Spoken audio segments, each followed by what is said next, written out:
Calvicie, la alopecia, está dejando de ser un estigma para los hombres, pero sigue siéndolo para las mujeres. En torno al cabello femenino hay un montón de estereotipos. Y dentro de esos está el pelo, ¿no? Y la melena y la sensualidad que conlleva la melena, ¿no? La calvicie, la alopecia, la calvicie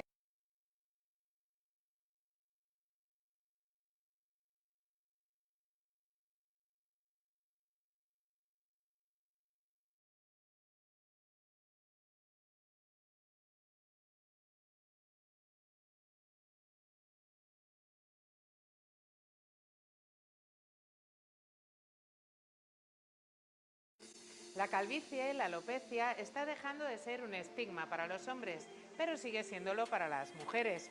En torno al cabello femenino hay un montón de estereotipos. Y dentro de esos está el pelo, ¿no? Y la melena y la sensualidad que conlleva la melena, ¿no? Creo que es fundamental, ¿no? El poder decidir si quieres ponerte una peluca, si quieres sencillamente vivir con tu alopecia, convivir con ella. ¿Por qué es importante el pelo? Le damos tanta importancia al pelo porque detrás de este tema se esconde la belleza de uno mismo y cómo uno se posiciona frente al mundo. Por lo tanto, no es un tema baladí, sino que es un tema muy importante y fundamental en cada uno de nosotros. Algo aparentemente tan simple como dejarse las canas o teñirse se ha visto siempre de forma diferente en hombres y en mujeres. ¿Eso está cambiando? ¿O no? ¿Cuántas presentadoras de televisión más veis con sus canas naturales?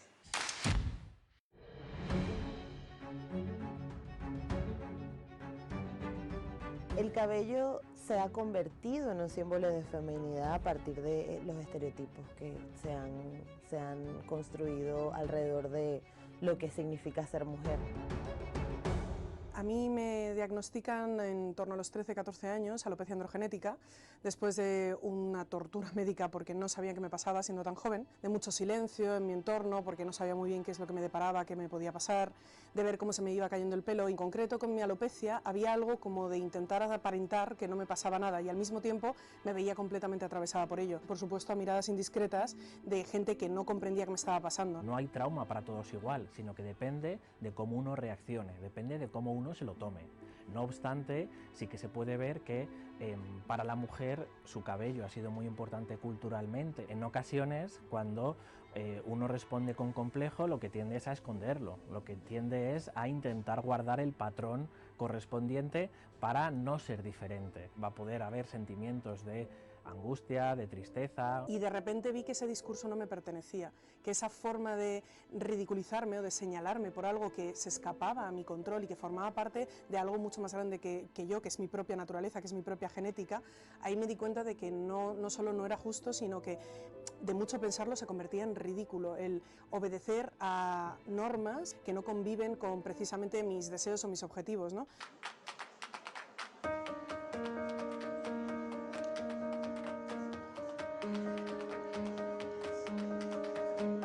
La feminidad y el cabello están asociados culturalmente desde el principio. Hay una relación con el cabello y con el erotismo. En el fondo no ha habido una mirada femenina hasta el último siglo, por lo tanto ha sido la mirada masculina aquella que escribía y aquella que ponía los estándares de la belleza. Se ha recurrido pues, a asociar el pelo largo con la idea de libertad, de desinhibición, la sexualidad o incluso pues, con situaciones en las que normalmente se considera que se pierden las formas, ¿no? Al contrario, el pelo recogido o el pelo corto, el pelo atado, siempre lo solemos identificar pues, con la idea de recatamiento, ¿no? De saber estar.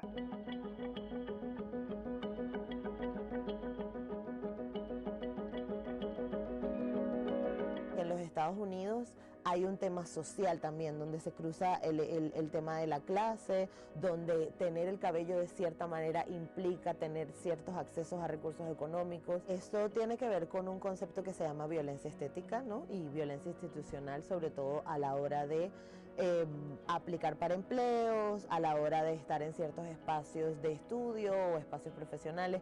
Es una injusticia que se tengan que adaptar a los patrones y a la estandarización occidental, porque el hecho de tener que alisarse su cabello, para que ellas se puedan adaptar a conseguir un puesto de trabajo, están teniendo que renunciar a una manera propia de su identidad. En España pasa lo mismo, lo único que hay como una regla no hablada, ¿no? A nivel social, de que no se cuestiona el físico de las personas tan directamente. Pero con el tema del pelo, no, sobre todo en los espacios de trabajo, como que no hay tanto reclamo, hay como más una curiosidad, diría yo. So this is love. Believe me, they're all looking at you. Where there is kindness. Exceptuando, por ejemplo, en Blancanieves, que sí se indica la coloración del cabello, en el resto, en los textos originales no se indicaba, ¿no? Sin embargo, siempre se ha recurrido pues, a identificar el pelo dorado en las mujeres que representan, digamos, el ideal a seguir, ¿no? O las princesas, mientras que para aquellos personajes que representan, por así decirlo, la maldad femenina, siempre se recurre a coloraciones como pues, el negro, el rojizo también, más ligado a la simbología de los demoníacos. En relación a las canas naturales, sí que parece que ha habido un avance mayor. Ahora ya no está asociado a la bruja, y a la bruja que está de alguna manera sin tener amigos y recluida, sino que ahora se ve más en mujeres que además tienen cierto estatus y que de alguna manera reivindican que ellas también pueden tener canas.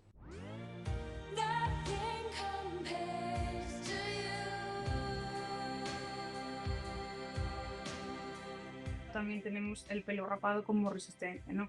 Ha habido épocas históricas en las que muchas mujeres, en un acto por reivindicar esa asociación que siempre hacemos entre el cabello largo con la feminidad, ¿no? A reivindicar un poco también su sexualidad, han recurrido pues, a cortarse el pelo o raparse el cabello. Rapar a las mujeres en las guerras tenía que ver con quitarles su dignidad, tenía que ver con castigarlas, tenía que ver con una mirada en la cual yo soy el responsable y te voy a eliminar todo lo que tenga que ver con tu singularidad. Ya está señalada, es decir, en vez de ponerte un estigma y ponerte en la frente un número, lo que hago es que te rapo.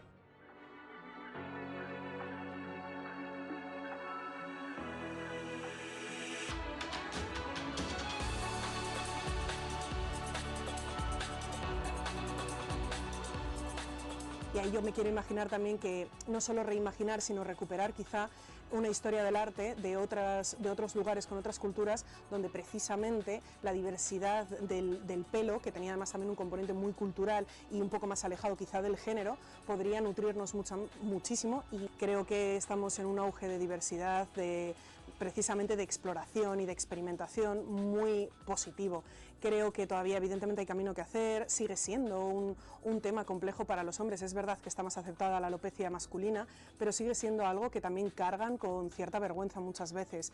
Es bien complejo porque muchas veces nos encontramos con que no solo hay una falta de representación tanto en la publicidad como en los medios de comunicación, sino que los cuidados, los productos para el cabello afrorizado son muy complejos de conseguir.